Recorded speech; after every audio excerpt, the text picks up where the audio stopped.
Calcutta high court ने एक बड़ा फैसला सुनाते हुए कहा कि साल 2010 के बाद जारी हुए सभी ओबीसी सर्टिफिकेट रद्द माने जाएंगे। हाईकोर्ट ने कहा कि बिना पिछड़ा आयोग की मंजूरी का आरक्षण देना असंवैधानिक है। और कलकत्ता हाईकोर्ट के इस फैसले पर महाभारत छिड़ गई। ममता ने हाईकोर्ट का फैसला न मानने का ऐलान कर दिया। अब बीजेपी ने फैसले का स्वागत किया। वोट बैंक के लिए ममता ने ओबीसी में मुसलमानों को शामिल किया। আজকে কোর্টকে দিয়ে করিয়েছে, কোর্টের সবাই খারাপ নয়, আমি কোর্টকে সম্মান করি, কিন্তু যে ব্যক্তি এই রায় দিয়েছে যে ওবিসি রিজার্ভেশন থেকে মুসলিমদের বাদ দিতে হবে, আমি তাদের রায় মানি না, আমি মানব না। ওবিসি রিজার্ভেশন চলবে, এর জন্য উচ্চতর কোর্টে যেতে হলে যাব। ममता बनर्जी आग बबूला है, चेतावनी देने पर उतर आई है। इस आसमानी गुस्से की वजह है कलकत्ता हाईकोर्ट का एक फैसला।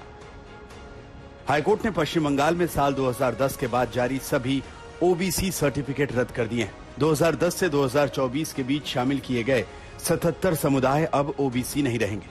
हाईकोर्ट ने इन ओबीसी सर्टिफिकेट को असंवैधानिक माना है। हाईकोर्ट का यह भी मानना है कि वोट बैंक के लिए ये सर्टिफिकेट जारी किए गए। अब जरा ये समझिए कि इस फैसले से ममता बनर्जी इतनी क्यों तिलमिलाई हुई है। क्योंकि सत्ता में आते ही ममता बनर्जी ने पहले आदेश में 42 समुदायों को ओबीसी में शामिल करने की सिफारिश की थी। इन 42 समुदायों में से 41 समुदाय मुस्लिम थे। 2022 में ममता सरकार ने 35 और समुदायों को ओबीसी में शामिल करने की सिफारिश की। इनमें से 30 समुदाय मुस्लिम धर्म के थे, यानी 77 समुदायों को ओबीसी में शामिल करने की सिफारिश हुई। इन 77 में से 71 समुदाय मुस्लिम धर्म के हैं। अब जबकि हाईकोर्ट ने ममता बनर्जी का वो आदेश पलट दिया है, तो बंगाल की चुनावी राजनीति भी पलटी मारती दिख रही है। ममता बनर्जी की बेचैनी बढ़ गई है, तो बीजेपी ने हमला बढ़ा दिया है।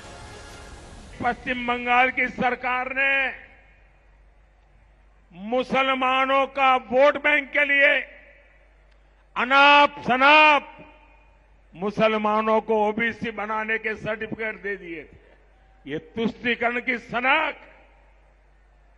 हर पार कर रही है।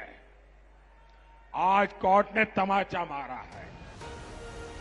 अदालत का फैसला ममता सरकार को हिला देने वाला है, क्योंकि 14 साल में 5 लाख लोगों को ओबीसी सर्टिफिकेट दिए गए। सर्टिफिकेट पाने वाले ज्यादातर मुस्लिम हैं, जो कि टीएमसी के समर्थक हैं। पश्चिम बंगाल में 27% मुस्लिम वोटर हैं। 13 लोकसभा सीट पर मुस्लिम ही हार जीत तय करते हैं। बंगाल की 42 लोकसभा सीटों में से 26 सीटों पर मतदान हुआ है। 16 सीटों पर अगले 2 चरणों में होना है। ये सीटें कोलकाता के आसपास की और दक्षिण बंगाल की हैं। इन इलाकों में मुस्लिमों की बड़ी संख्या है। इसलिए ममता बनर्जी को अदालत के आदेश से झटका लग रहा है। डर है कि कहीं उनका गणित न गड़बड़ा जाए, और इसीलिए वो सुप्रीम कोर्ट में इसे चुनौती देने की बात कर रही हैं। इंद्रजीत कुंडू के साथ अनुपम मिश्रा, कोलकाता, आज तक।